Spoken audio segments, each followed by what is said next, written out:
Manikyalal Munshi one महोत्सव के। भारत में अगर एक बात कहूं कि सर्वाधिक वन तो एक ही जगह पर होंगे, मध्य प्रदेश। ठीक है। भारत में वनों के कुछ प्रकार हैं। सबसे पहला है उष्णकटिबंधीय सदाबहार वन। सदाबहार वन। दूसरा है उष्णकटिबंधीय पर्णपाती या मानसूनी वन। मानसूनी वन। तीसरा होता है उष्णकटिबंधीय पर्वतीय वन। क्या है? पर्वतीय वन। चौथा क्या होगा? कौन सा शीतोष्ण? चौथा क्या होगा? ये लिखा हुआ है बेटा, देखो बोल। पर्वतीय वन। जल्दी बोलो।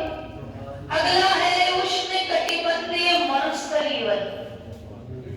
उष्णकटिबंधीय मरुस्थलीय वन या इसे ही बोलते हैं कांटेदार वन। कांटेदार वन। और एक टाइप और बचता है, उसे कहते हैं ज्वारीय वन। इसी का दूसरा नाम है अनूप वन। इसी का तीसरा नाम है मैंग्रोव वन। इसी का चौथा नाम है वेलाचली वन। ये 4-5 प्रकार के वन। पहला है उष्णकटिबंधीय सदाबहार।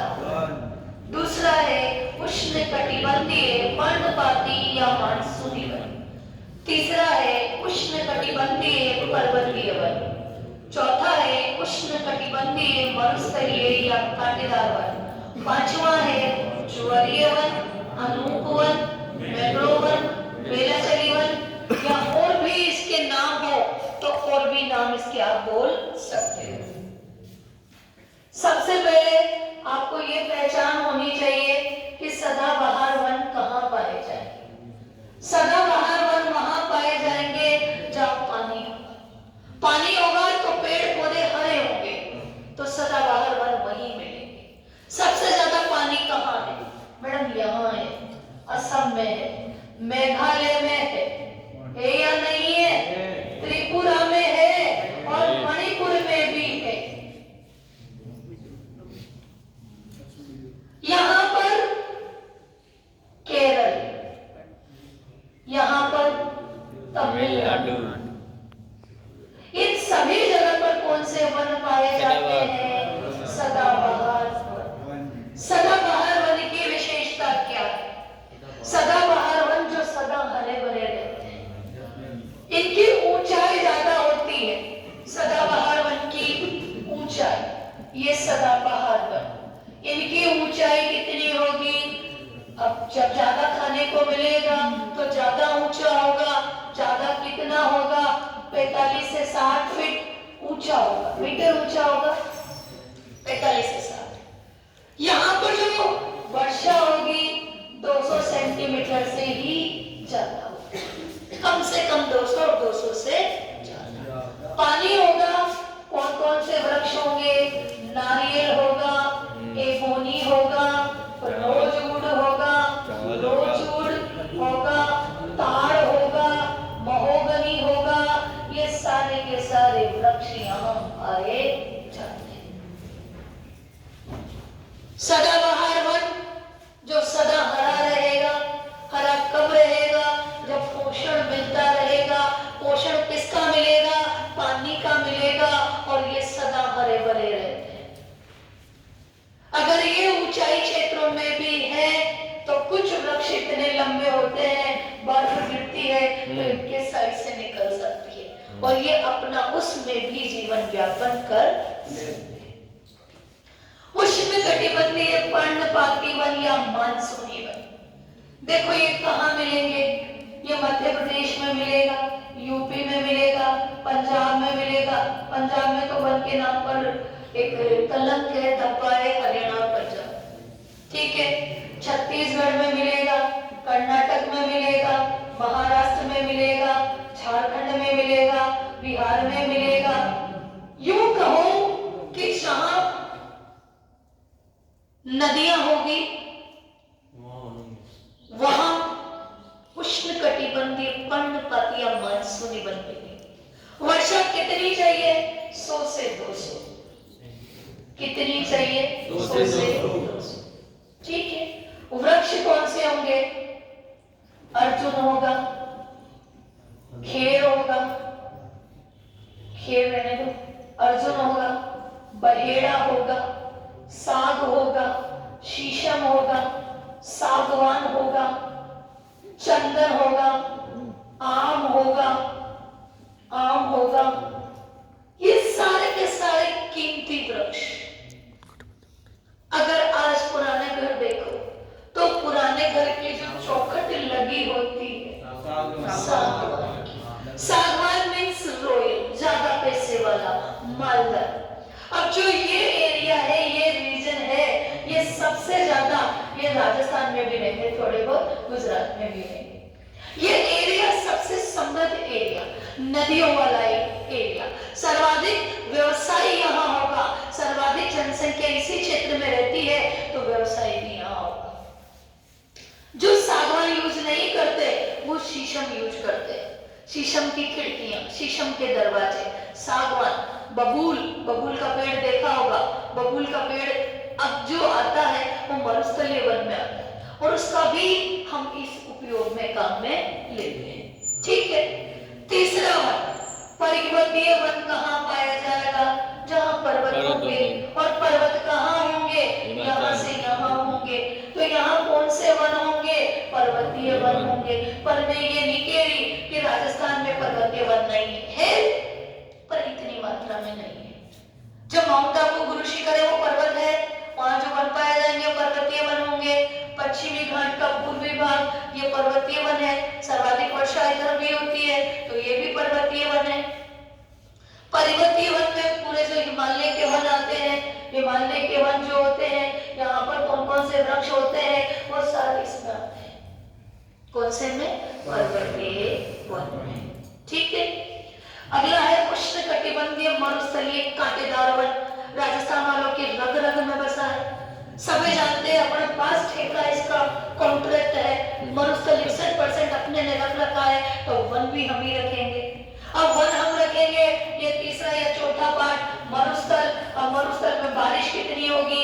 मात्र अधिकतम 50 सेंटीमीटर। जब पानी नहीं मिलेगा तो पत्ते कैसे होंगे? पत्ते छोटे होंगे। छोटे कैसे होंगे? कांटेदार होंगे। कांटेदार होंगे ताकि ये उस मरुस्थल में भी अपनी जिंदगी को सर्वाइव कर सके, कम पानी में भी ये जिंदगी जी सके, ऐसे पत्ते यहाँ पर होंगे। कौन कौन से पेड़ आएंगे? खेर आएगा, बबूल आएगा, रोइड आएगा, आपका कौन सा कैक्टस आएगा, कैक्टस आएगा, नागफनी आएगा, नागफनी आएगा, बेर आएगा, ये सब यहाँ आएंगे। डोगरा, कोई दिक्कत नहीं, आपको जो जो भी आती है तो बताने का तरीका है। जितने भी वृक्ष मरुस्थल में मिलेंगे, खेजड़ी, खेजड़ी। अब तुम जानते हो कि घर घर बबूल उगता है गांव में, रोड रोड पर फैला रहता है बबूल। आवाज अगर किसी को करनी हो क्लास से बाहर जा सकता है। अगेन मैं रिपीट कर रही हूँ, बबूल को हम ऐसे मानते हैं कि ये जगह मिली, बबूल उग गया, और हम इसकी गुणवत्ता से अनभिज्ञ है। अनभिज्ञ कैसे हैं? इसमें वो गुण है जो सभी पेड़ों में कुछ ना कुछ गुण है। यहाँ आंवला भी रहेगा भाई, आंवला, आंवला भी रहेगा, आंवला यहाँ भी रहेगा, ठीक है। आंवला का कितना उपयोग है तुम सब जानते हो जिंदगी में। आंखें आंवला, बाल आंवला, शरीर आंवला, हीमोग्लोबिन आंवला, एवरीथिंग इज आंवला, ठीक। आंवला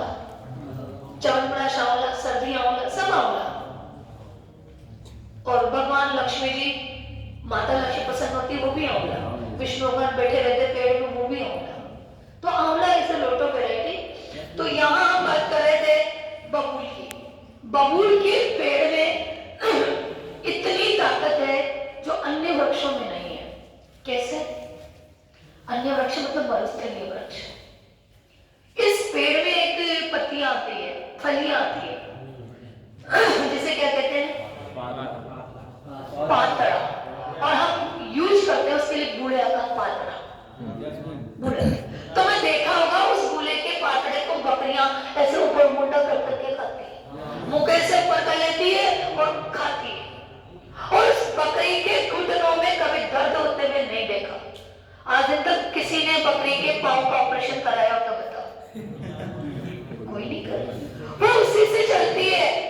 और ये अगर हकीकत है कि किसी ने उस बूले के पातड़े का पाउडर बनाकर 2-4 महीने भी सेवन कर लिया तो उसका जो जॉइंट रिप्लेसमेंट है वो कभी नहीं होगा। डॉक्टर अगर बोल भी देता है ना तो भी ये रामबाण औषधि है। हम लोगों ने क्या किया? ये जगह जगह उगला है, क्यों कदर कर? हमने कोई कदर नहीं करी। अमेरिका ने इसको पेटेंट करवा दिया। अब ये जो भी इसकी मेडिसिन आएगी अमेरिका के नाम से आएगी। होता कहाँ है? गली गली घर घर होता है, पर हमें उपयोगी नहीं मालूम। तो हम क्या करें? जब बकरी पैरों के लिए इसे खा सकती है, दौड़ सकती है, चल सकती है, भाग सकती है, तो इंसान तो उससे अच्छा उपयोग लग सकता है। शुगर के जो पेशेंट होते हैं उनके लिए भी बहुत अच्छी गुणवत्ता का माना जाता है। ज्वारी डेल्टा इस तरह यहां पर होगा ज्वारी एवं ये ज्वारी। ज्वार भाटा कैसे आएगा? ये इस तरह से आएगा, इस तरह से आएगा, इस तरह से आएगा, इस तरह से आएगा, इस तरह से आएगा। ये जो ज्वारी वन है ये सुंदर वन में पाया जाता है और सुंदर वन में सुंदरी वृक्ष पाए जाते हैं। और सुंदरी वृक्ष इनकी जड़ें इस तरह गहरी फैली होती है। ये सुंदरी वृक्ष की जड़, ये सुंदरी वृक्ष की जड़ बहुत गहरी जड़ें फैली। ऐसे होता है, ऐसे लीव्स में होता है, इस तरह की लीव्स में होती है, गहरी जड़ें फैली होती है। जब सुनामी इनसे आकर टकराती है तो ये सुनामी के वेग को कम कर देता है, ये चक्रवात को बढ़ने से रोकता है, ये सुनामी को आगे बढ़ने से रोक देता है और सुनामी से हमारी रक्षा करता है। सबसे ज्यादा पश्चिम बंगाल में, पर वहां भी मिलेगा जहां नदियां समुद्र में मिलेगी, जहां पर डेल्टा होगा उस जगह सभी जगह पर ये बन पाए जाएंगे, सभी जगह ये बन पाए जाएंगे। तो सर्वाधिक वन कहाँ है? मुझे एक बार जरा सा बता दो। मध्य प्रदेश में सर्वाधिक वन। तो सर्वाधिक वन मध्य प्रदेश, ये मध्य प्रदेश, अरुणाचल और तीसरा होगा छत्तीसगढ़। यहाँ पर सर्वाधिक वन है। न्यूनतम वन कहाँ है? हरियाणा में है। न्यूनतम वन पंजाब में है, चाहे 0.22 से 21 होगा, 0.21 होगा, और गोवा में होगा 0.31 यहाँ पर होगा। ये भारत के वो क्षेत्र हैं जहाँ पर न्यूनतम वन पाए जाते हैं। सर्वाधिक वनों का क्षेत्रफल लक्षद्वीप में है और उसके बाद सेकंड नंबर पर मिजोरम में है। एक व्यक्ति है जिसे हम कहते हैं टाइगर मैन, नाम सुना है? टाइगर मैन कौन है? कैलाश सांकला। कैलाश सांकला, ये कैलाश सांकला टाइगर मैन। वनों को, जीवों को बचाने के लिए ये उपाधि दी गई थी श्रीमती इंदिरा गांधी के द्वारा। इनकी 2 पुस्तक है, टाइगर और रिटर्न ऑफ टाइगर। टाइगर